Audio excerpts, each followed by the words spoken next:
Going to discuss about the isolated IO and the memory mapped IO. So just we saw isolated means, so the separate lines we are maintaining for performing the input output operations and the memory load move and the load operations.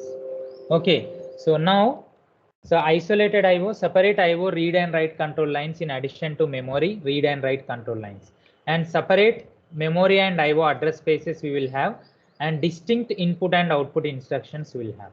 So you cannot understand this one directly, just I will show you one of the diagrammatic representation, then it will be clear for everyone. Okay.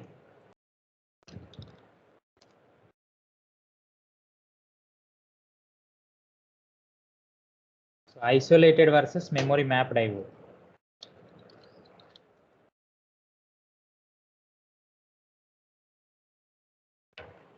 Yeah.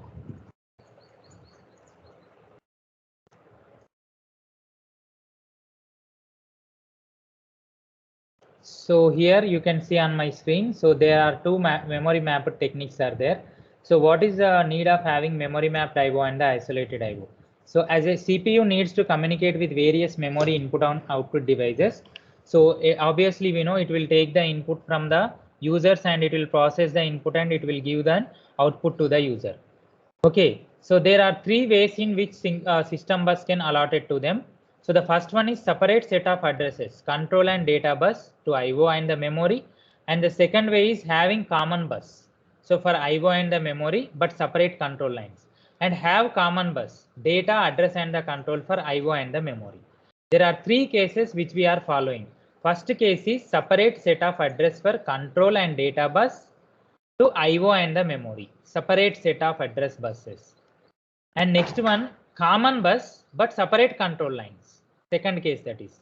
Third case is common bus and common control lines. Third case is common bus and common control lines for both memory and the IO.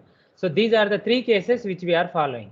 So the first one is an isolated IO. What is an isolated IO? So as we saw here, the isolated IO is having the separate IO read and write control lines in addition to the memory read and write control lines, and separate memory and the IO address space, and distinct input and the output instruction. So we can see clearly in this image, so what it is doing. So address bus and data bus, we are having two things. So forget about the control bus now. Why? Because read and write operations will be performed by the control bus itself. So address bus and the control bus we are having. Address bus will read the address, memory address, and data bus will take the data. So isolated IO meaning is we should have the separate control lines, memory control line and the IO control line. As you can see in the figure, memory control line and the IO control line is there, and two separate spaces are also there, memory space and the IO space. Are you able to see the screen?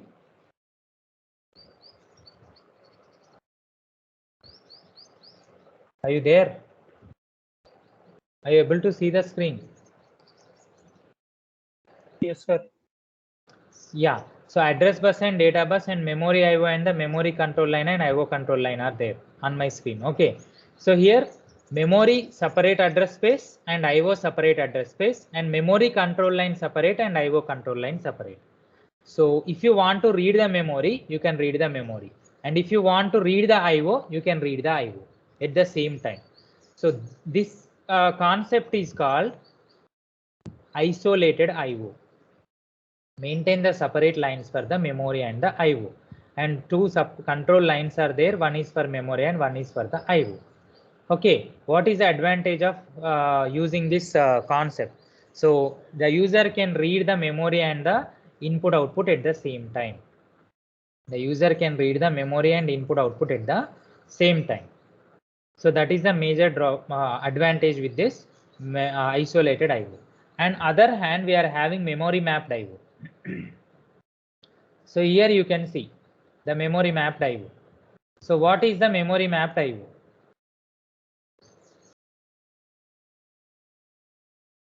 So in the memory mapped IO, so here we are having both address and the memory and the IO in the common space. Memory and IO will be shared in the common space, and this will be connected to the address bus, data bus and control bus.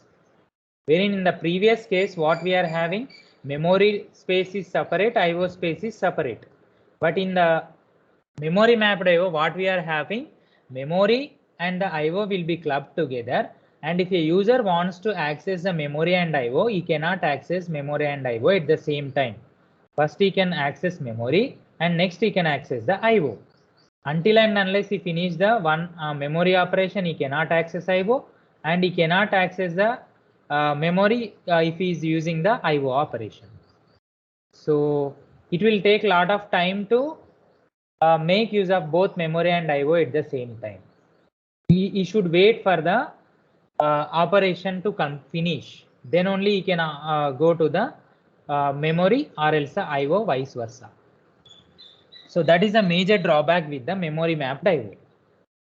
Okay, that is a major drawback with the memory mapped IO. So I think you know the difference between the memory mapped IO and IO. So isolated IO. So the isolated IO is memory and address have separate address space, and memory mapped IO is having both have same address space.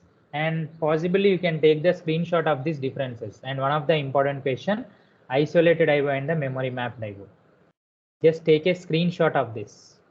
So memory mapped and IO have the separate address space, isolated IO, wherein the memory mapped IO is having both have same address space.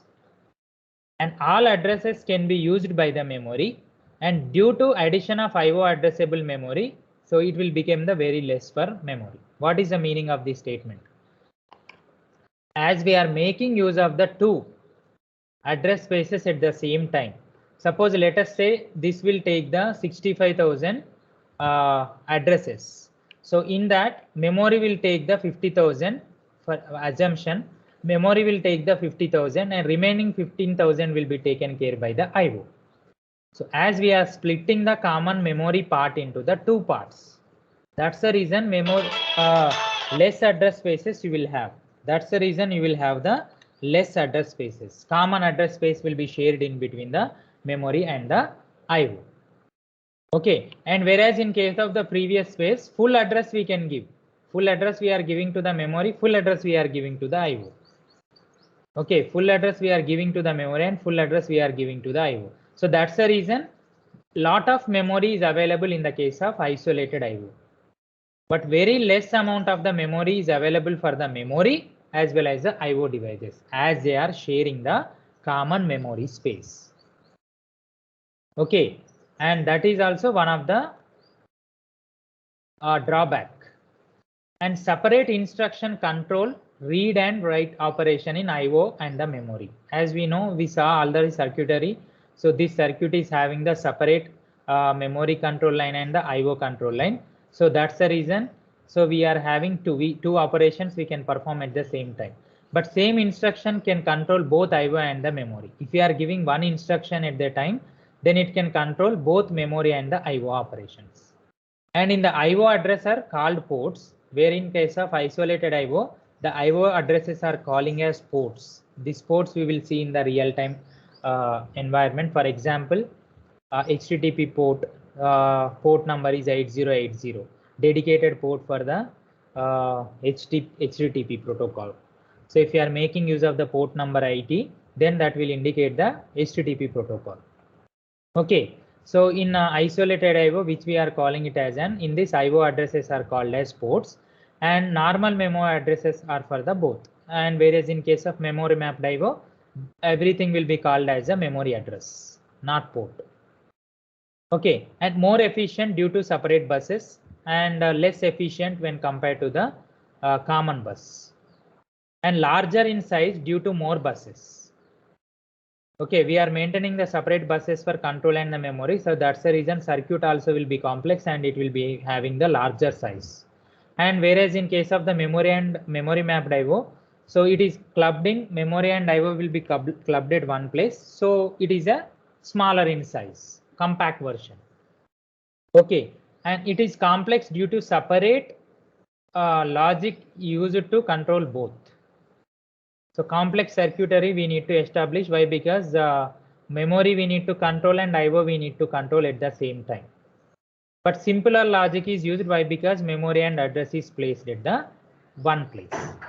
So these are the major differences between the isolated IO and the memory mapped IO.